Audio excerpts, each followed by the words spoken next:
Bastidores da Bíblia, episódio número 31, 2 de dezembro deste nosso ano de 2021.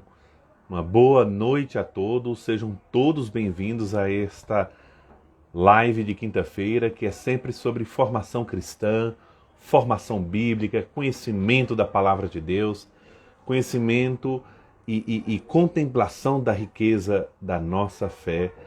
Nós que fomos privilegiados por Deus, por Ele nos escolher para acreditarmos em Cristo, para receber a sua redenção, a sua palavra, a sua graça. Uma boa noite a todos vocês que estão chegando. Quero saudar a Denise, o Reginaldo, a Socorro, a Márcia, o Afonso, a Caris, ou Carrie Stone. Muito bem-vindo a todos, né? A todos, também a Simone, a Vânia Amaral. Uma boa noite, sejam todos bem-vindos. Já agora no novo mês, né? O mês de dezembro. E o mês de novembro, como todos sabem, nos dedicamos a refletir sobre a riqueza da doutrina da igreja, sobre as últimas realidades. Né, sobre o inferno, sobre o purgatório e sobre a vida eterna. E essa reflexão sobre os novíssimos nós introduzimos com um episódio dedicado à riqueza do catecismo da Igreja Católica. E hoje, o mês de dezembro, vamos ter só 3 lives no mês de dezembro, vamos nos dedicar a preparar-nos bem para o Natal, neste tempo do Advento. Então hoje vamos tratar de aprofundar aquilo que eu sei que muitos de vocês já sabem, o que é o tempo do Advento, qual é a tonalidade litúrgica e espiritual deste tempo, mas vamos aprofundar alguns tópicos que podem ajudar a mim, a você e a tantas pessoas a viver bem este advento como um tempo de graça, como um tempo de renovação, como um tempo de purificação e crescimento da nossa fé, da nossa relação com Cristo. Né? Então, alguém poderia dizer, sim, mas o senhor vai hoje tratar do advento, que é um tema de liturgia, e o que isso tem a ver com a Bíblia, já que nós estamos aqui nos bastidores da Bíblia?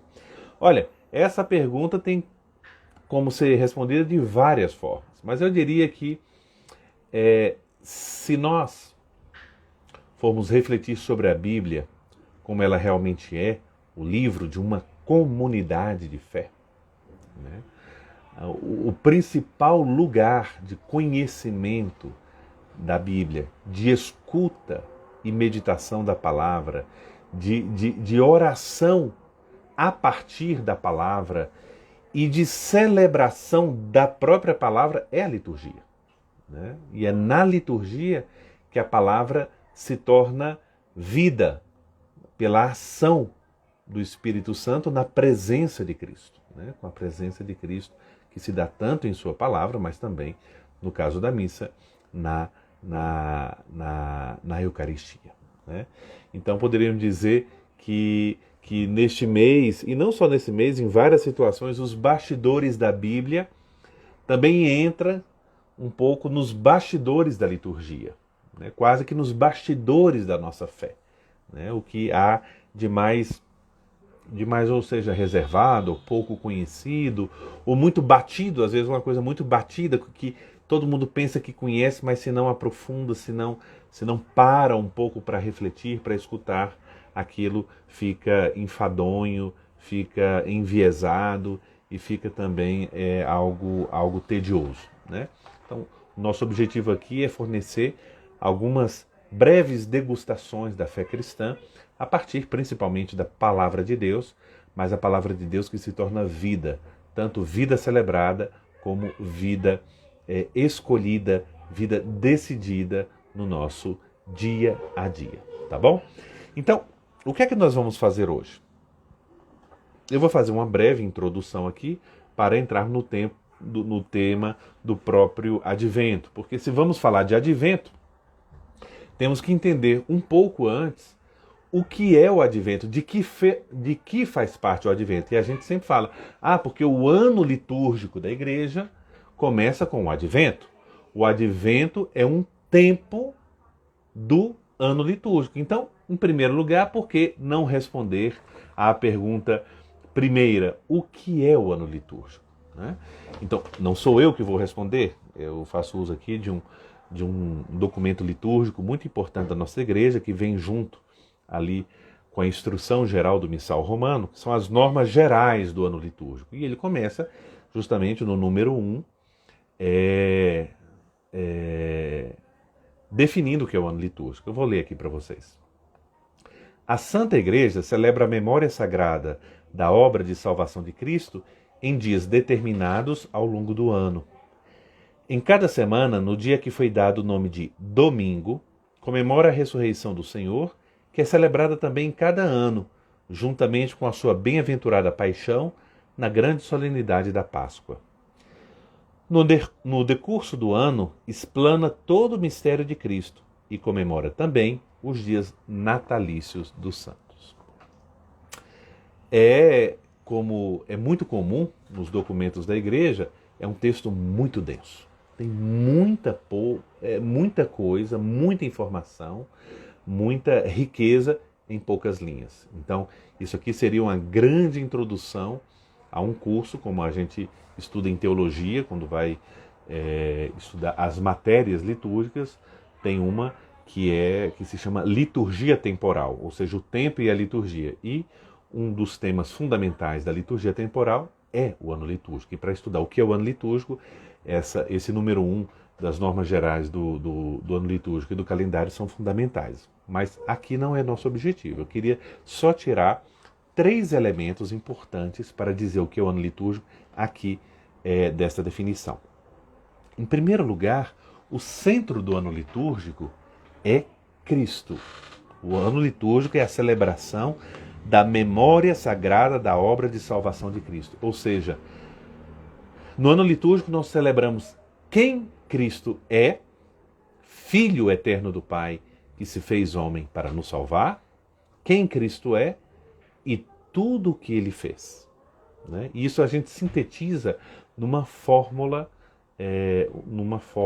teológica. Ou seja, o ano litúrgico, no ano litúrgico, durante o ano litúrgico, ou o próprio ano litúrgico é a celebração do mistério de Cristo. Tudo o que Cristo é, tudo o que Cristo faz, realiza, é o mistério de Cristo. Ou poderíamos usar outra fórmula.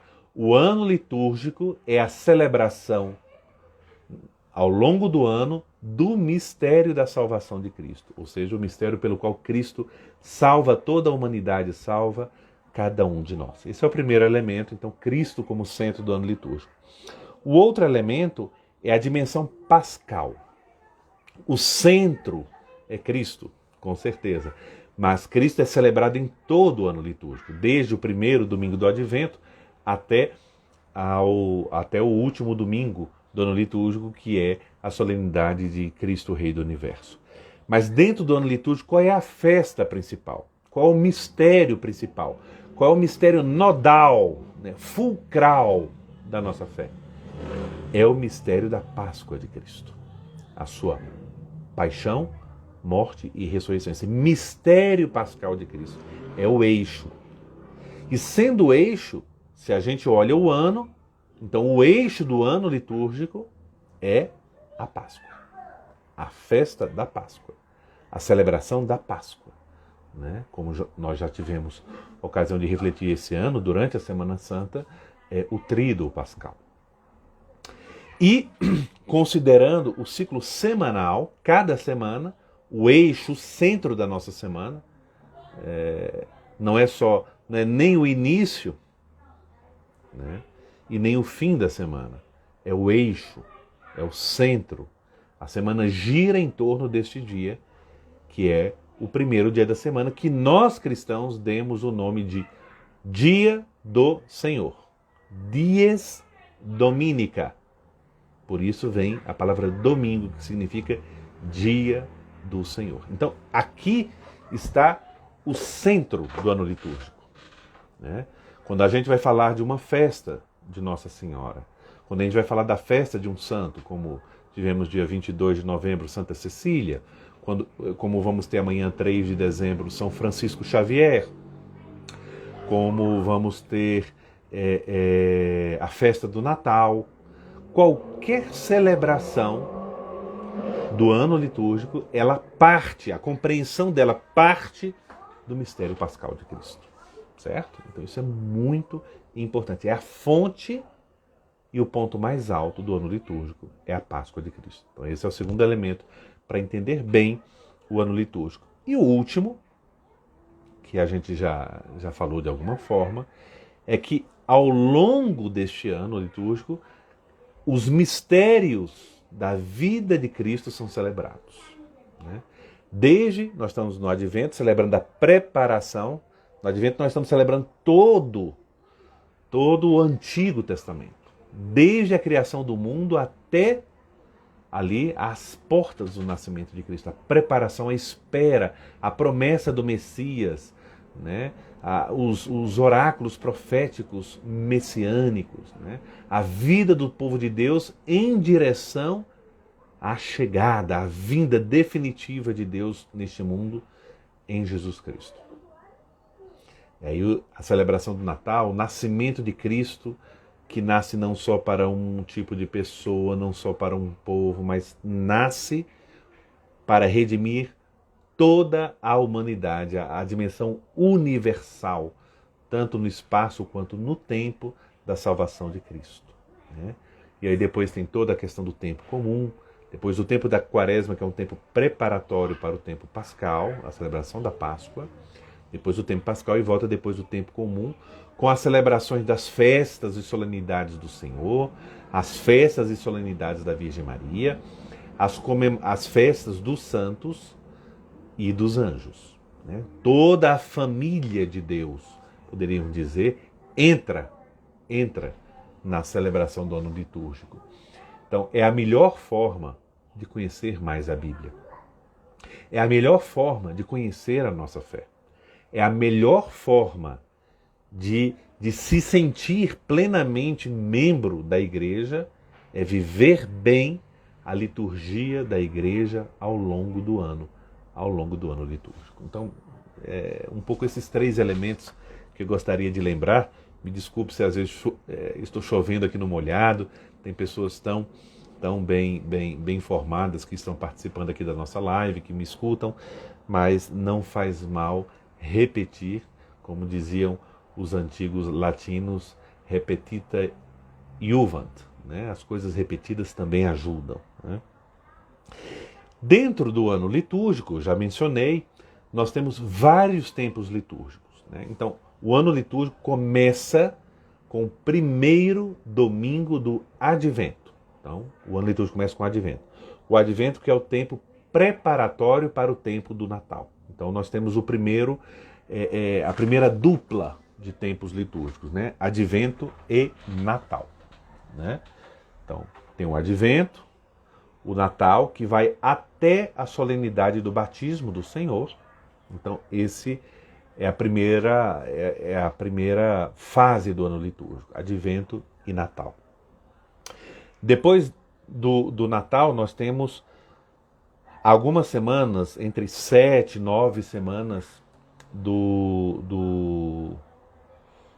tempo comum. O tempo comum é um tempo voltado para a vivência dos elementos essenciais da fé cristã, principalmente a nossa vocação, o nosso discipulado, seguir a Cristo, as exigências do seguir a Cristo, a fidelidade a Deus. Então, vários temas da nossa vida, correspondente à nossa vocação, estão nesse tempo largo que é o tempo comum.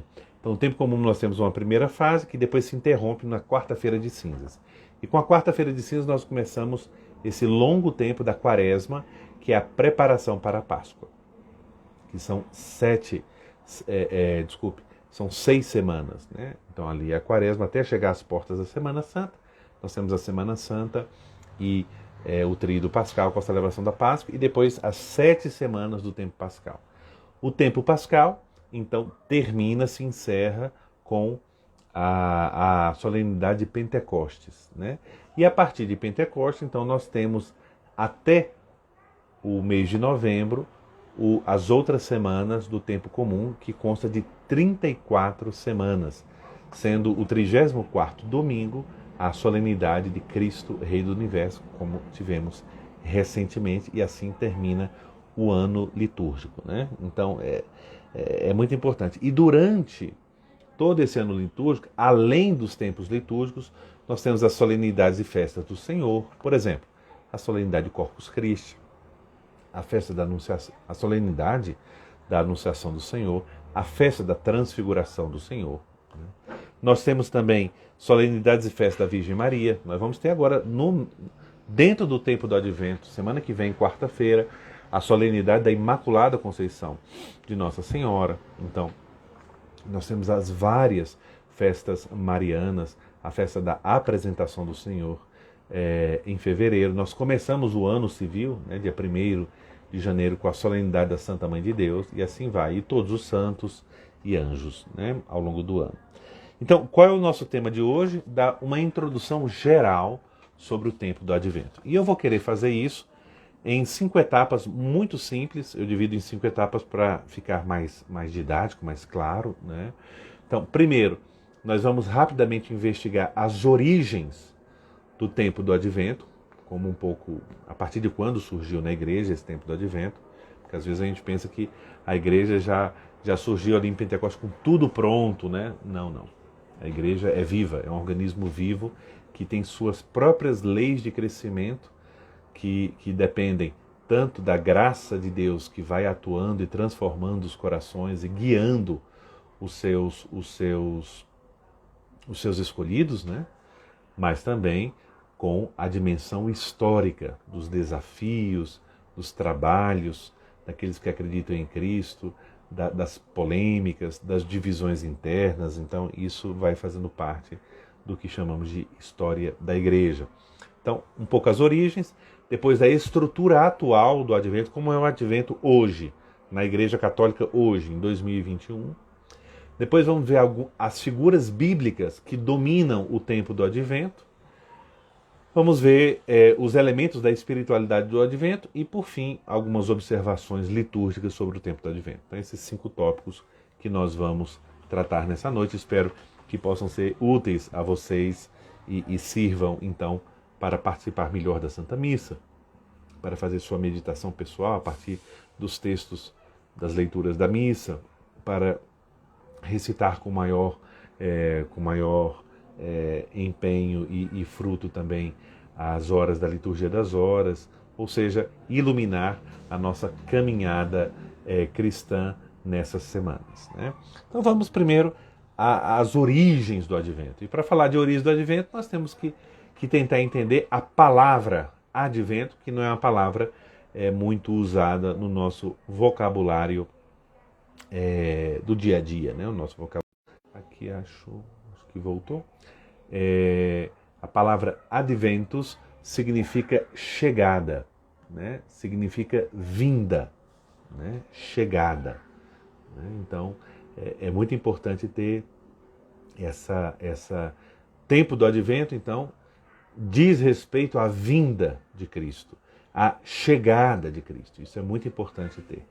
E é interessante porque ele é a tradução latina de um termo grego, que é muito importante no Novo Testamento, porque ele toda vez que aparece no Novo Testamento, ou também nos textos ali, principalmente, ou dos Evangelhos, ou de São Paulo, fala da vinda de Cristo, se usa esse termo, que é parousia. Não sei se vocês já ouviram essa palavra, parousia, né?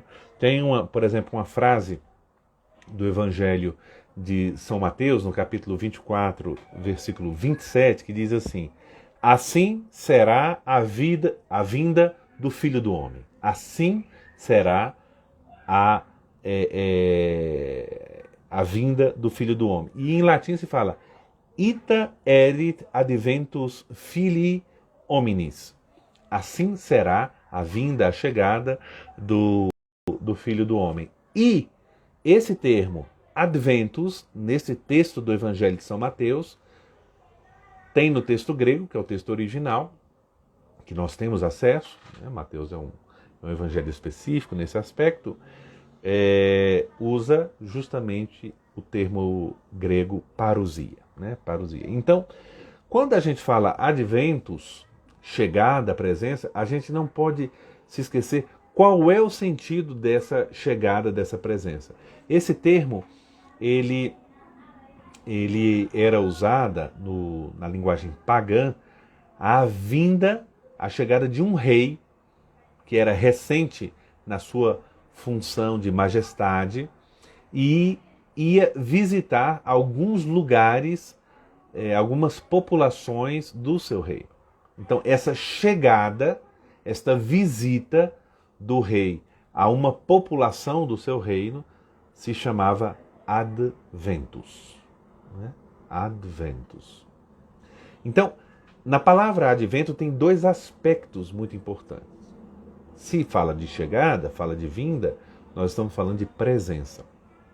Então, advento é justamente a preparação para esta chegada do rei, que de alguma forma já chegou, já está presente, mas não é ainda, por outro lado, completa, definitiva, plena, né? Planificada. Então, esses dois aspectos em Cristo se aplicam muito bem. Cristo já veio, Cristo vem até nós, tem toda a temática das três vindas de Cristo, a vinda no seu nascimento na carne, que nós celebramos no Natal, a última vinda no fim dos tempos, quando ele virá julgar os vivos e os mortos, e ele que vem até nós a cada dia pelos sacramentos, de forma especial na Eucaristia, pela sua palavra e também pelos nossos irmãos que precisam de nós, que esperam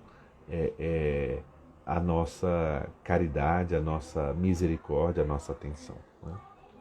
Então, isso, em primeiro lugar, alguns aspectos sobre o termo, o nome advento, né? que é muito importante. Ao longo da história da Igreja, nós notamos que aquilo que se refere a desenvolvimento do tempo do Advento, que é um tempo litúrgico que se desenvolveu de forma especial no Ocidente. No Oriente nós não temos esse desenvolvimento do Advento como nós temos aqui. Então, nós já notamos no Advento, lá no início, o Advento ter dois aspectos. Né? Um Advento ter quase duas tonalidades. Né? Primeiro, o Advento como preparação para o Natal. Então, nós diríamos aqui que é o Advento um pouco litúrgico, o Advento natalino. Né? E o outro aspecto, eu digo isso aqui já de início, porque isso vai ser muito importante para o que nós vamos explicar a seguir. O Advento também como uma preparação para a última vinda de Cristo, para a segunda vinda de Cristo. Né? E aí é um Advento, um caráter do Advento dito, que a gente chama de ascético escatológico, ou seja, que está ligado à vida de conversão e à preparação para a vida eterna. Né? Então, só para vocês terem ideia, no século IV, nós estamos aí, então, há 17 séculos, praticamente, né? No século IV, já temos notícia do tempo do Advento celebrado na igreja já com essas duas tonalidades, com esses dois aspectos unidos, né? O Natal e a parousia. O Natal e a segunda vinda de Cristo. Na reforma litúrgica do Concílio Vaticano II, ali a partir da metade dos anos 60, 1960, nós tivemos, então, um restabelecimento desses elementos fundamentais do Advento, para que ficasse claro para nós o sentido do Advento. E aí nós passamos, então, para a nossa segunda parte, porque essa reforma litúrgica, ela respeitou essa duplicidade polar do Advento. O Advento que é uma preparação para as duas vindas de Cristo, a celebração da primeira e a chegada existencial da segunda, né, da segunda vinda de Cristo. Então, vamos ver agora essa estrutura atual do tempo do Advento, que é fruto da reforma litúrgica do final do século passado, né? Então, e aí sim, agora vamos explicar o que é concretamente o tempo do Advento. Em primeiro lugar, o tempo do Advento, como eu disse antes, é com ele que se começa o ano litúrgico. Segunda coisa, a duração do tempo do Advento se dá em 4 semanas. 4 semanas. Então, começou, no nosso caso, no domingo passado, certo? Domingo passado, no dia 28 de novembro, e vai até a tarde do dia 24 de dezembro, né? Então, são 4 semanas. E como é que essas 4 semanas elas são formadas, né? Isso é muito importante entender, e eu digo que não é raro encontrar pessoas que nunca ouviram falar disso. O tempo litúrgico do Advento, das 4 semanas, se divide em 2 períodos. 2 períodos. O primeiro período, que é esse que nós estamos vivendo, o primeiro período vai do primeiro domingo do Advento até o dia 16 de dezembro. Essa é a primeira fase do tempo do Advento, certo? É uma fase que os textos litúrgicos, as leituras da missa, as orações eucológicas, ou seja, na missa, a antífona de entrada, a oração do dia, a oração sobre as oferendas, os prefácios, a oração após a comunhão, a antífona de comunhão. Então, todos esses textos giram em torno da temática da segunda vinda de Cristo. Por isso que nós chamamos que esse primeiro período do Advento é um período escatológico, ou seja, que está voltado para os últimos acontecimentos, para o encerramento da história da humanidade, ou seja, para a segunda vinda de Cristo, né? Basta lembrar, por exemplo, o Evangelho do domingo passado. Era um discurso escatológico de Jesus, segundo o Evangelho de Lucas, né? Depois tem um segundo período. E tem gente que pensa que o Advento é só isso, esse segundo período, né, no sentido da temática, e não é. O segundo período é um período que a gente chama período natalino, porque são justamente os 7 dias que nos preparam para o Natal. Aí a segunda parte do tempo do Advento vai do dia 17 ao dia 24.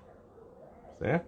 Então, é esta semana que nos prepara para diretamente a celebração do Natal. Até alguns especialistas chamam esses dias do 17 ao 24, né, como a Semana Santa do Advento. A Semana Santa do Advento. É a semana ali que nos prepara com mais intensidade, com mais riqueza para essa celebração tão bonita, né? Nas normas gerais do ano litúrgico diz o seguinte sobre o tempo do Advento. Só para dizer, resumindo tudo isso que estamos falando aqui. O tempo do Advento tem uma dupla característica. É tempo de preparação para a solenidade do Natal, em que se comemora a primeira vinda do Filho de Deus aos homens. Simultaneamente, é tempo em que, comemorando esta primeira vinda, o nosso espírito se dirige para a expectativa da segunda vinda de Cristo no fim dos tempos. Por esses 2 motivos, o Advento apresenta-se como um tempo de piedosa e alegre expectativa, né? E se nós lermos um dos prefácios, você sabe que o prefácio é aquela parte inicial da oração eucarística, né? Quando o sacerdote fala, o Senhor esteja convosco, Ele está no meio de nós. Corações ao alto, nosso coração está em Deus. Então, ali é o prefácio, antes do canto do Santo, Santo, Santo. Então, um dos prefácios, o primeiro prefácio do Advento, que é um prefácio que traz essa temática tão importante no tempo do Advento, que é a temática das 2 vindas de Cristo, diz assim: revestido de nossa fragilidade, ele veio a primeira vez para realizar o seu eterno plano de amor e abrir-nos o caminho da salvação. Revestido de sua glória, ele virá uma segunda vez para conceder-nos em plenitude os bens prometidos que hoje, vigilantes, esperamos. Então, é um texto belíssimo, esse do primeiro prefácio do Advento, fala das duas vindas, e quando aqui no início ele fala da primeira vinda, revestido de nossa fragilidade, como uma criança, assumindo toda a fragilidade de um ser humano, ele veio a primeira vez, no texto latino, e essa primeira vez está primo advento, ou seja, pelo seu primeiro advento, pela sua primeira vinda, né, para realizar seu eterno plano de amor, e aí a segunda vinda, ele virá uma segunda vez para conceder-nos em plenitude os bens prometidos que hoje, vigilantes, esperamos. Né? Então, aqui eu quis fazer uma apresentação geral da estrutura do Advento. Teria muito a falar. Teria muito a falar das características bíblicas deste tempo, né? O Evangelho de Lucas, nós estamos no ano litúrgico C. O ano litúrgico, eu já expliquei em outra live isso, é dividido em 3 anos, né? O ano A, o ano B e o ano C, de acordo com os evangelistas, Mateus, Marcos e Lucas. E como se dá essa distribuição dos textos bíblicos em cada uma das semanas litúrgicas, tanto nas missas como na liturgia das horas. Então, uma riqueza imensa esse tempo do Advento e o tempo do Natal, mas não nos cabe aqui e nem temos tempo de desenvolver essa temática. Mas, naquilo que tange diretamente à Bíblia, eu queria tocar aqui no que eu chamo de figuras bíblicas do Advento, que vão estar presentes durante o tempo do Advento, e quem entende isso pode aproveitar de modo muito mais rico, poderíamos dizer, esse abundante banquete, né, de espiritualidade, de palavra de Deus, de ensinamento, de doutrina, que é o tempo do Advento. Né? Então, se a gente olhar bem o tempo do Advento, nós temos 3 figuras importantes. Sem falar aqui de Cristo, que é o centro de todo o tempo litúrgico. Né? Mas, depois de Cristo, nós temos 3 personagens importantes. Em primeiro lugar, os profetas. Se vocês olharem com cuidado a primeira leitura de cada missa do Advento, de forma especial dos domingos do Advento, mas também nas missas feriais, nas missas de semana, vocês vão ver que nós temos vários textos, todos proféticos, dos profetas, ou de livros históricos que transmitem textos de natureza profética. Certo? Então isso é muito importante, porque o tempo do Advento é um tempo de escutar novamente, né? De refletir, de deixar ecoar no nosso coração aquilo que foi proclamado por séculos e séculos antes da vinda de Cristo. Ou seja, a herança da fé de Israel, a fé na vinda do Messias, na promessa messiânica, do Salvador da humanidade. Né? Para quem gosta de música clássica, de música erudita, o tempo do Advento é um tempo muito adequado para escutar o oratório Messias, né? O Messias de Handel. Né? Esse oratório sem dúvida nenhuma, é uma obra de arte, e ele é composto, né?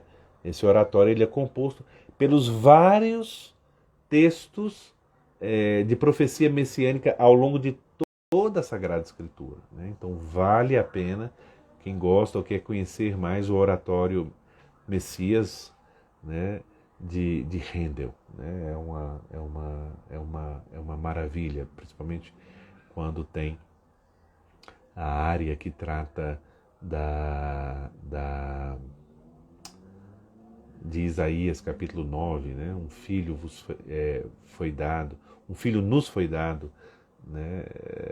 Uma criança nasceu para nós. Né? Então, é um tempo para isso. Então, em primeiro lugar, né, o primeiro personagem bíblico são os profetas. Né? Como diz a oração eucarística quarta, Deus forma o seu povo na esperança da salvação por meio dos profetas. Deus manda e envia os profetas para preparar o seu povo nessa esperança da salvação. Depois nós temos a grande figura de São João Batista, que é um profeta.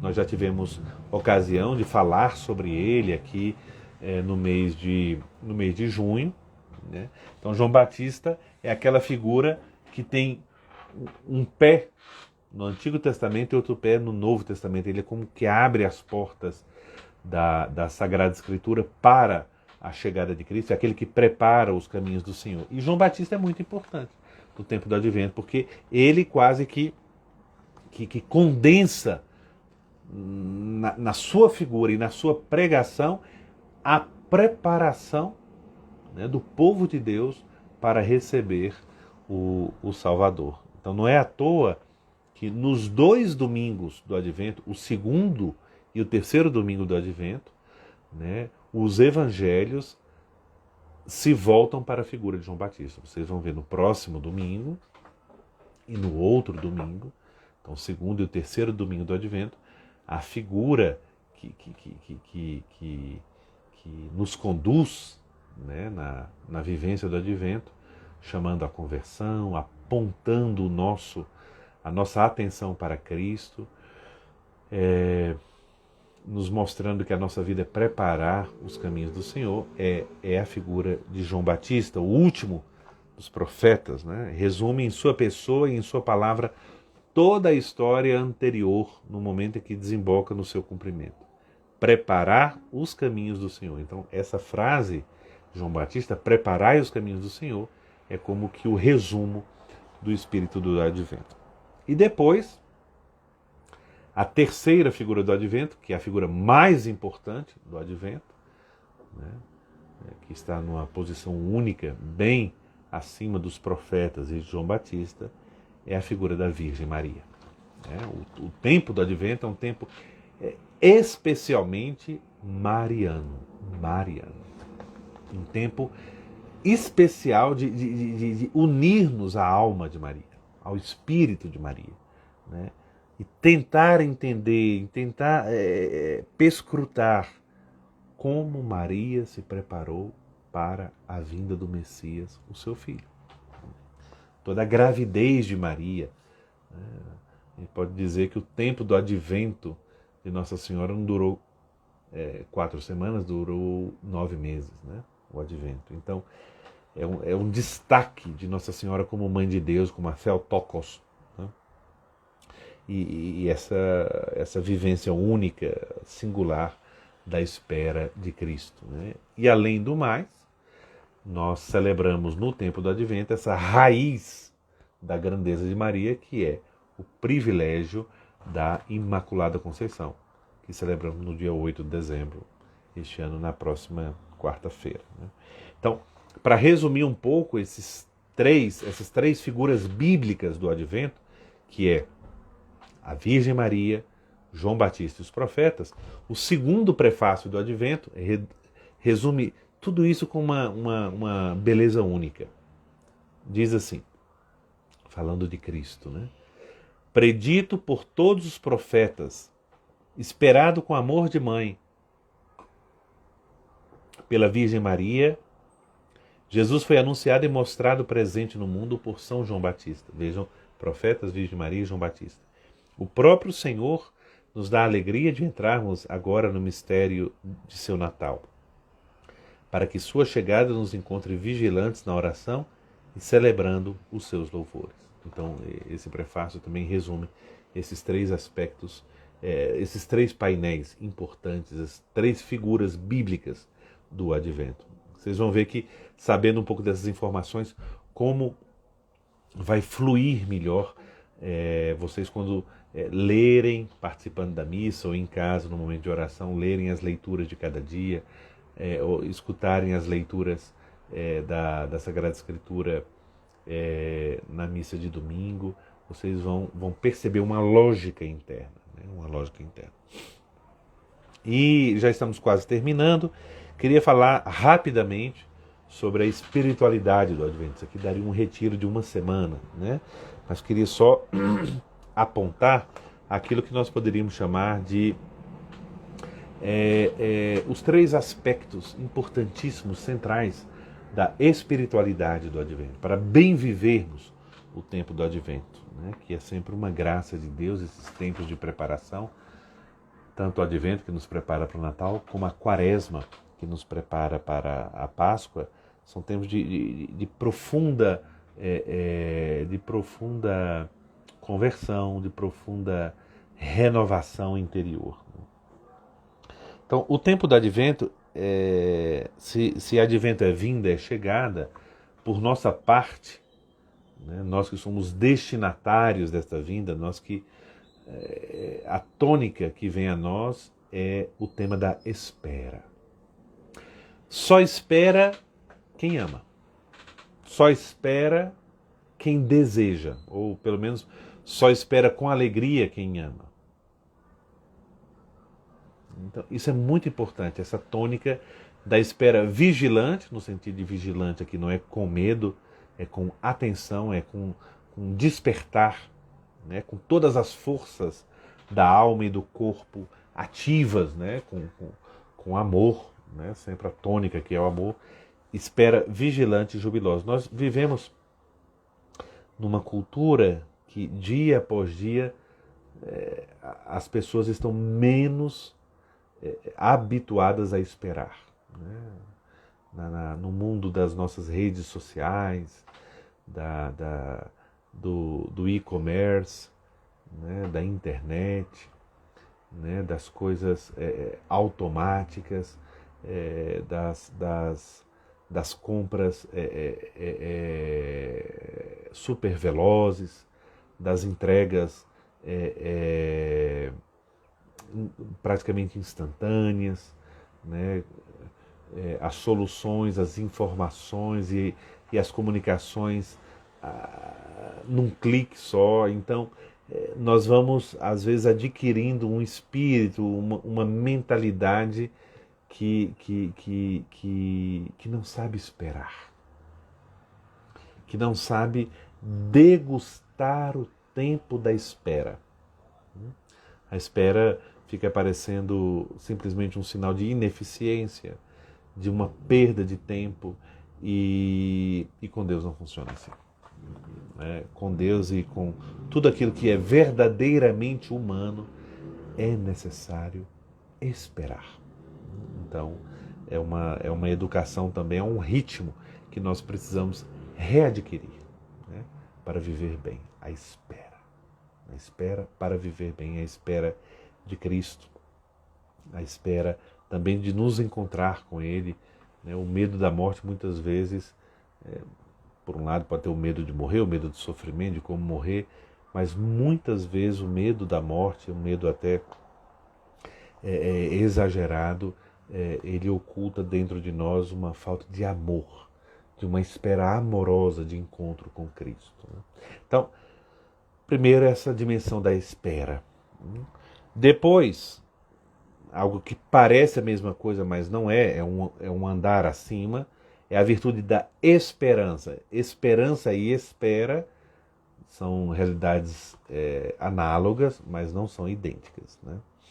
Então aqui a virtude da esperança, em primeiro lugar, uma virtude teologal, que a gente não adquire simplesmente pelo nosso esforço. É, antes de tudo, um dom de Deus que vem pelo batismo, com a graça de Deus. E a virtude da esperança, ela se aloja, ela atua nos nossos desejos e prepara o nosso coração, toda a nossa base sensível para o amor, né? Então, a virtude da esperança, ela nos capacita, né, a ter Deus e a vida de Deus e a vontade de Deus no centro dos nossos desejos, dos nossos anseios. Quando falta esperança, a vida fica absolutamente entregue só às nossas capacidades e às capacidades do mundo. E aí vem o desespero, né? os dois pecados contra a virtude da esperança, já nos ensinam os teólogos que são o desespero, a falta da esperança, né, o desespero, e a presunção, né, uma certeza soberba da salvação. Né? Então, a esperança significa esperar a salvação e a felicidade verdadeira de Deus. De Deus. Não teria tanta coisa para falar aqui, mas o terceiro aspecto, depois da espera vigilante e jubilosa, a virtude da esperança, é um tempo de conversão, que vem nesse tema da vigilância, do estar acordado, do estar atento. Nós vamos ver alguns textos com os discursos de Jesus nos convidando a vigiar, né? A vigiar, e vigiar no sentido do vigia, vigiar do estar acordado, de estar desperto. Né? E na espiritualidade do Advento, essa conversão também ela alcança a dimensão do sacramento da penitência, da confissão. Né? Para aqueles que não têm impedimento, é um momento importante de preparar uma boa confissão, de confessar-se, de deixar Cristo tocar nas gavetas fechadas da alma, confessar com imensa sinceridade e confiança na misericórdia de Deus, para se deixar purificar, quase que preparar uma grande manjedoura para que Cristo renasça dentro de nós. Então, por fim, a quinta parte aqui, eu queria só dar algumas três observações, mas são observações litúrgicas sobre o tempo do Advento. A primeira, então, é que o tempo do Advento começa ali na tarde, no final da tarde do sábado, antes do domingo do Advento, ali, quando a gente chama as primeiras vésperas na liturgia das horas do primeiro domingo do Advento. Eu não sei se vocês sabem como é que se marca o primeiro domingo do Advento, né? É o domingo que cai ou no dia 30 de novembro ou no domingo mais próximo ao 30 de novembro, a festa de Santo André. Então, por exemplo, nesse ano, dia 28 de novembro. Então, essa é a marca, né, para se delimitar o primeiro domingo do Advento. E vai até as primeiras vésperas do Natal do Senhor, ou seja, ali no final da tarde do dia 24 de dezembro. Uma segunda coisa, vocês já devem ter notado na missa, assim como na Quaresma, no tempo do Advento, não se canta o Glória, né? Não se canta o Glória na missa de domingo, mas por um motivo diferente, certo? O Glória, o silêncio do Glória no tempo da Quaresma, ele se volta a uma questão penitencial, né? E no Natal, a dimensão do Glória, como diz um documento litúrgico da Igreja, é por motivo diferente daquele pelo qual é omitido no tempo da Quaresma, ou seja, é para que o hino angélico, porque o Glória é o hino que foi cantado pelos anjos ali quando do nascimento de Cristo, o hino angélico ressoe na noite de Natal como algo de novo. É como se a gente fizesse um jejum do Glória. Vamos cantar só no dia 8 de dezembro, porque é a solenidade da Imaculada Conceição da Virgem Maria, mas esse silêncio que fica é para preparar o Glória na noite de Natal, né, que se canta como algo novo, como algo não só novo, mas algo renovador.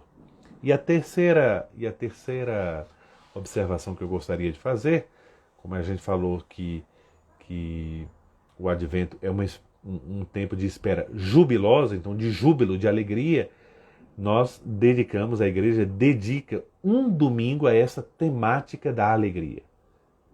Esperar a Cristo, não esperar com medo, não esperar com ansiedade, mas é uma espera livre, uma espera não só livre, mas libertadora. Não, uma espera alegre, mas não só alegre, mas que alegra também os outros. E por isso a Igreja dedica o terceiro domingo do Advento ao tema da alegria e dá um nome latino, né? Um nome em latim para esse domingo é o domingo Gaudete, porque nesse dia a antífona de entrada ela é retirada do capítulo 4, versículo 4 da carta de São Paulo aos Filipenses. Nessa carta, São Paulo diz: alegrai-vos sempre no Senhor. Repito, alegrai-vos.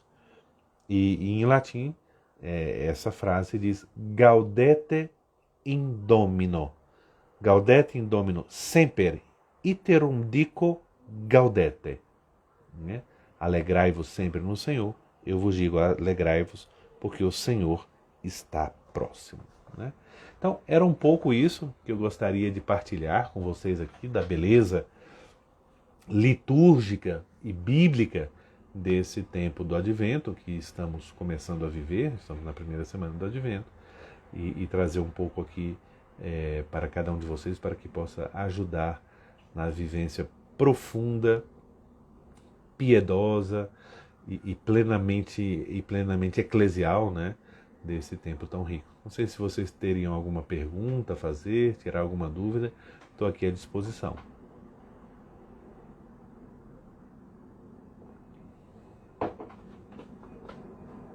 Muito obrigado, Maria do Rosário, muito obrigado.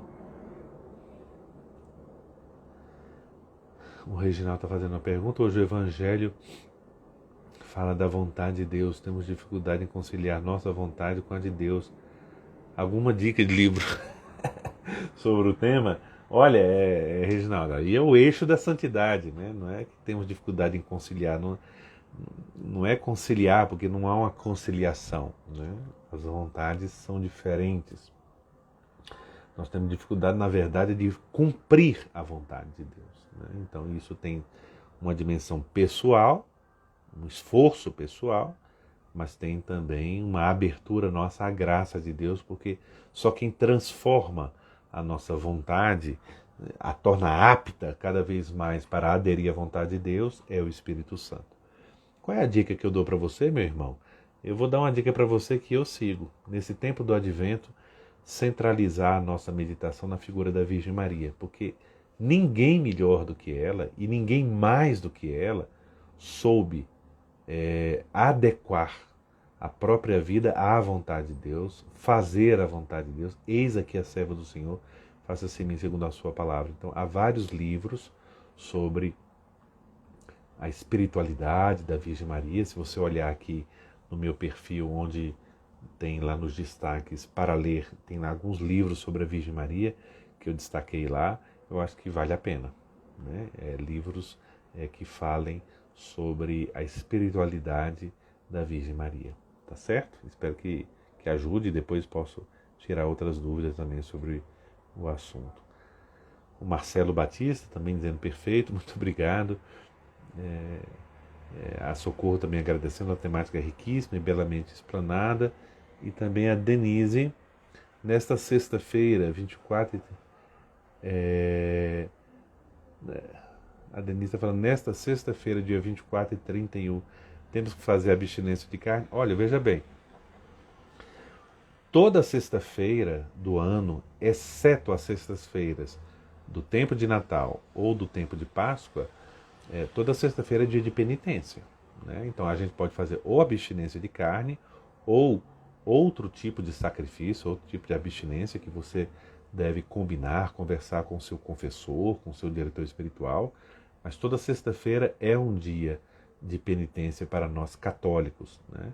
Aí cada um tem que ver um pouco isso, mas não há uma obrigação de abstinência de carne. O Código de Direito Canônico coloca abstinência de carne ou outras formas de penitência prescritas pela Conferência Episcopal de cada país. Tá certo? Depois tem mais alguém falando aqui, eu acho que é a própria Denise. Os dias 25 e 1º de janeiro cairão em sábados. As leituras da missa da noite serão já de domingo.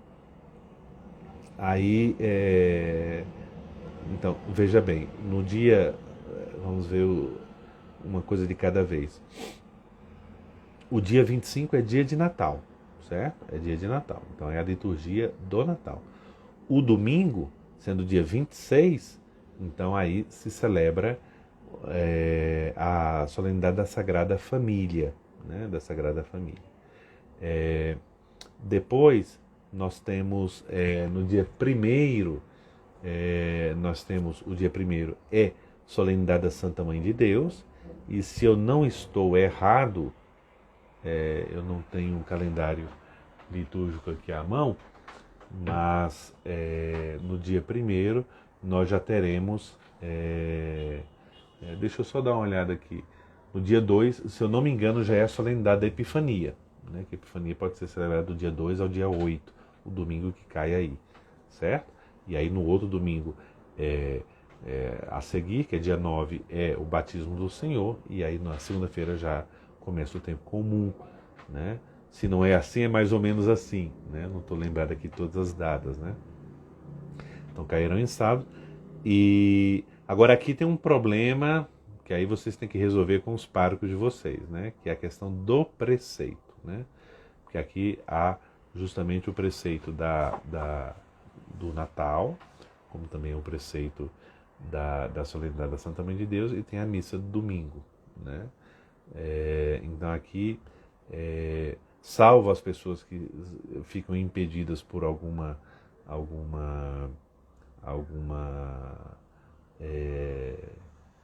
necessidade, a pessoa deveria ir à missa do sábado e à missa do domingo, né? Para celebrar melhor. Mas porque aqui fica um certo conflito de preceitos, né? Mas também ninguém é obrigado àquilo que está impossibilitado, né? Mas o ideal seria participar da missa no dia, na véspera ou no dia de Natal, né? Vocês sabem, na véspera ou no dia, e a missa no dia de domingo, certo? Mas isso aí vocês têm que receber uma orientação local própria do pároco da comunidade de vocês, porque aí também depende muito da organização da paróquia, dos horários de missa, também das disponibilidades do número de sacerdotes para a celebração de cada uma das celebrações, né? Depois também tem... Agora, a Denise faz uma pergunta aqui, desculpe não responder tudo, ela pergunta se as leituras da missa da noite serão já de domingo. Não. Então, porque as do dia 25 tem leitura própria, né? E é um caso especial. Na de domingo é que vem as de domingo, porque são grandes celebrações. Então, a celebração do dia 25 ela tem que ser celebrada toda no dia 25. A da noite do dia 25 não é a missa do domingo. Continua sendo 25 por causa da centralidade do Natal, né? E também a questão da missa da Santa Mãe de Deus, né? Depois, chega à conclusão que quanto mais aprende. Muito obrigado.